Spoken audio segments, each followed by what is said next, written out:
Merci de nous rejoindre à cette semaine de réveil de la gestion chrétienne de la vie. Nous nous retrouvons chaque soir afin d'être régénérés par la parole de Dieu, alors que nous apprenons à mettre Dieu en premier dans nos vies. Soyez bénis et bienvenus parmi nous. Je vous invite donc à prier. Céleste Père, encore une fois, prends le contrôle de cette rencontre. Puisses-tu visiter chaque internaute et chaque téléspectateur par ton esprit et fais-nous du bien encore en ce soir, nous t'avons prié. Au nom de Jésus. Amen. Le docteur Landless, Peter Landless, nous raconte qu'au début de sa pratique médicale, il venait juste de faire venir au monde par césarienne une fille en bonne santé à l'hôpital local. Après cela, il fut de retour dans son cabinet, occupé à voir des patients, lorsque le téléphone sonna et que la voix au bout du fil bouleversa sa quiétude. « La patiente saigne, dit l'infirmière. Venez immédiatement. » Diverses causes et de cas de scénarios affluèrent dans son esprit presque aussi vite que la vitesse à laquelle il retournait à l'hôpital. Le bureau de mission était situé dans un cadre rural et il n'y avait pas de banque de sang. Qu'allait-il faire? Et alors qu'il se précipitait à l'hôpital, il se rappela que son groupe sanguin était le même que celui de sa patiente mourante. Et même s'ils étaient peu disposés à le faire, Dr Landless demanda au personnel de prélever 1 demi-litre de son sang, qu'ils ont transfusé dans le corps pâle et choqué de cette femme. L'hémorragie s'arrêta et bientôt la patiente alla mieux. En fait, quelques jours après, elle était de retour au bureau, fraîche et gaillarde avec son beau bébé et une gratitude infinie pour le don de sang de son médecin. Cette situation permit au docteur d'avoir une ouverture pour raconter l'histoire merveilleuse de notre Sauveur qui a donné son sang pour nous sauver tous. Alors qu'il regardait les grands yeux bruns brillants de larmes de gratitude, il comprit plus clairement qu'avant que nous appartenons doublement à Christ, d'abord par la création et puis par la rédemption par son sang. Ou comme l'écrit Paul dans 1 Corinthiens chapitre 6, versets 19 et 20, « Vous ne vous appartenez pas à vous-même. Rendez donc gloire à Dieu dans votre corps. » Oui, Paul nous exhorte de tout faire pour la gloire de Dieu. Et dans 1 Corinthiens 10, verset 31, il dit ceci, « Ainsi donc, que vous mangiez, que vous buviez, ou que vous fassiez quoi que ce soit, faites tout pour la gloire de Dieu. » Mais pas seulement ce que nous mangeons ou buvons. À au moins 3 occasions, Paul fait allusion au corps humain comme étant le temple de Dieu. Et son esprit habite ce temple. Tous nos comportements, nos attitudes, incluant nos habitudes de santé, devraient honorer Dieu parce que nous sommes rachetés à un prix, au prix de son sang. Dieu a démontré son intérêt pour la santé de son peuple dès la création. Il a créé un environnement magnifique pour pouvoir au bien-être de ses créatures. Il a donné un régime nutritif, de l'air frais, de l'eau pure et l'occasion de faire des exercices alors que nos parents s'occupaient du jardin. Il se souciait de la santé spirituelle d'Adam et d'Ève et marchait avec eux et leur parlait dans la fraîcheur du soir. Dès le commencement, la spiritualité et la santé étaient entrelacées. La terre avait surgi des mains du Créateur, prête à devenir la maison des créatures de son plan. Et même après la chute, après le déluge et la captivité, Dieu a démontré son intérêt pour son peuple en lui donnant des directives précises concernant la santé.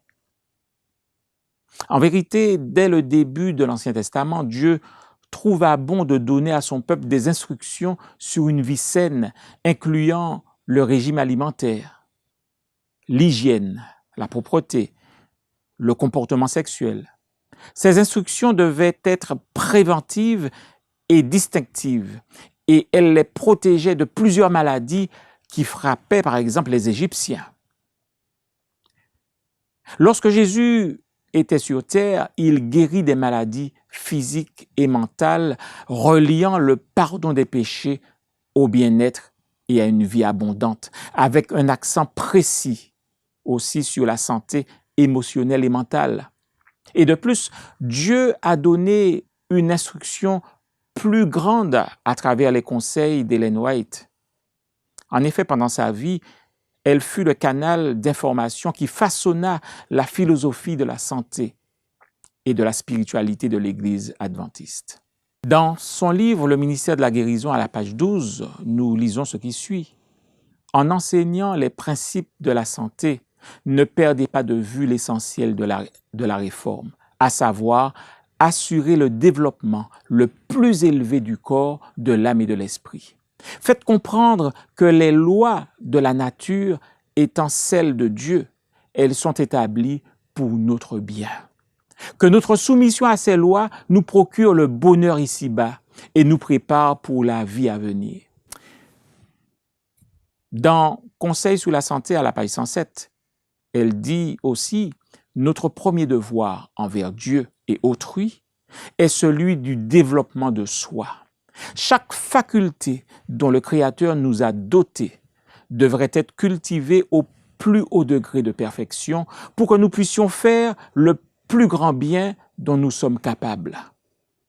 Ainsi, on dépense bien ce temps qui est utilisé dans la préservation de la santé physique et mentale. » Chers amis, la vision donnée en juin 1863 à Ellen White a révélé que prendre soin du temple du corps est un devoir spirituel et a confirmé l'intégration holistique du corps, de l'âme et de l'esprit. Ainsi donc, repos, soleil, nutrition équilibrée, foi en Dieu, exercice, tempérance, eau et air frais maintiennent un état complet, équilibré. Prendre soin de notre santé a pour principal objectif de nous permettre de servir Dieu et notre prochain. Nous aurons une meilleure santé, mais nous sommes sauvés pour servir. Le point est clair, la gestion inclut le fait de prendre soin de soi, de notre santé. Ce qui est fascinant est qu'Ellen White a parlé de plusieurs problèmes avec une perspicacité prophétique dont la science médicale a démontré aujourd'hui le bien fondé. Le magazine Time, dans son numéro du 28 octobre 1966, a rapporté le résultat positif de la première étude de santé adventiste et a décrit ces résultats comme l'avantage des adventistes, ce qui incluait une réduction de la plupart des cancers et des cirrhoses de foie. Des études postérieures ont révélé une hausse significative de la longévité chez ceux qui suivaient le style de vie adventiste. Les résultats d'études et d'analyses statistiques ultérieures ont été si convaincantes que l'Institut national de santé des États-Unis a alloué presque 20 millions pour mener une étude de la santé adventiste. En bref, la littérature scientifique regorge des bénéfices qui proviennent d'un style de vie sain fondé sur les lois de la nature, le genre de style de vie qu'Ellen White avait promu si passionnément. Nous trouvons inclus dans ces lois de la nature non seulement le régime alimentaire, mais aussi l'exercice et le repos qu'elle a promu comme faisant partie de la gestion de notre corps. Par exemple, on a prouvé que l'exercice réduit une pression artérielle élevée et aide à prévenir la maladie de l'artère coronaire, l'AVC, le diabète de type 2, et l'ostéoporose. Même un exercice modéré, en fait, nous n'avons pas à courir des marathons. Même un exercice modéré peut contrôler le niveau de matière grasse dans le sang, retarder la première attaque de la maladie d'Alzheimer, aide aussi à diminuer le retour de certains cancers et d'alléger la dépression. Le repos est aussi important que l'exercice. Comment faisons-nous concernant le repos? En effet, prenons-nous le temps de récupérer, d'aiguiser la hache? Si nous vivions avec une plus grande conscience de la gestion de la santé, nous serions des outils plus efficaces entre les mains du Maître. La version de la Bible d'Eugène Peterson résume bien le point que nous trouvons dans 1 Timothée 4, verset 8. En effet, l'exercice physique est utile à peu de choses, tandis que la piété est utile à tout, car elle a la promesse de la vie présente et de la vie à venir. Max Lucado emploie une illustration frappante dans son livre intitulé « It's not about me ». En français, il ne s'agit pas de moi. Il décrit 2 scénarios cauchemardesques de gardiens de maison qui ont été employés et qui doivent s'occuper de votre maison en votre absence. Le premier redécore totalement différemment de vos goûts la maison en évoquant la raison suivante que la maison devrait exprimer précisément les goûts du gardien.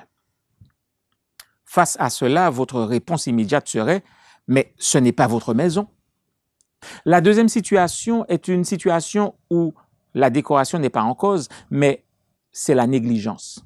La vaisselle n'a jamais été lavée, les ordures n'ont jamais été enlevées et les lits n'ont jamais été faits. Pour quelle raison? Oh, c'était un arrangement temporaire. Tous les deux, ces 2 gardiens ont commis la même erreur. Ils ont agi comme si le logement leur appartenait et qu'ils pouvaient en disposer à leur guise. Comment ont-ils pu agir ainsi? Comment pouvons-nous, nous qui avons été achetés à un si grand prix, agir si souvent comme si nous n'appartenions qu'à nous-mêmes? Le temple de notre corps appartient à Dieu. Et nous devons donc, en tant que gardiens de la maison, être des intendants fidèles et attentifs de ce qui nous a été confié. Comme nous l'a dit l'apôtre Pierre dans son épître 1 Pierre chapitre 1, versets 18 et 19, voilà ce qu'il est dit, « Sachant que ce n'est pas par des choses périssables, par de l'argent ou de l'or que vous avez été rachetés de la vaine manière de vivre que vous aviez hérité de vos pères, mais par le sang précieux de Christ, comme d'un agneau sans défaut et sans tache. » Oui, vous avez été achetés à un certain prix, pas avec de l'argent ni avec de l'or, mais avec le sang du Christ. Il est temps. Il est temps de vivre comme tel et être de bons intendants de notre santé est un moyen puissant de le faire. Que le Seigneur nous aide à non seulement prendre de nouvelles résolutions en ce qui concerne notre santé, mais qu'il nous accorde la volonté de persévérer dans les habitudes saines qui permettront à son esprit de résider dans ce temple que représente notre corps pour être en bénédiction aux autres. Que le Seigneur nous vienne en aide. Amen. Pour aller plus loin, comment la pensée que Dieu vous a racheté à un grand prix affecte-t-elle la façon dont vous traitez votre corps dans votre vie quotidienne? Pouvez-vous identifier quelques-unes des instructions d'Ellen White sur la santé et l'alimentation qui se sont avérées correctes par la science moderne? Quelle est l'importance de la discipline dans votre vie chrétienne? Ma promesse pour aujourd'hui: établir une nouvelle habitude saine pour mieux servir le Seigneur avec mon esprit.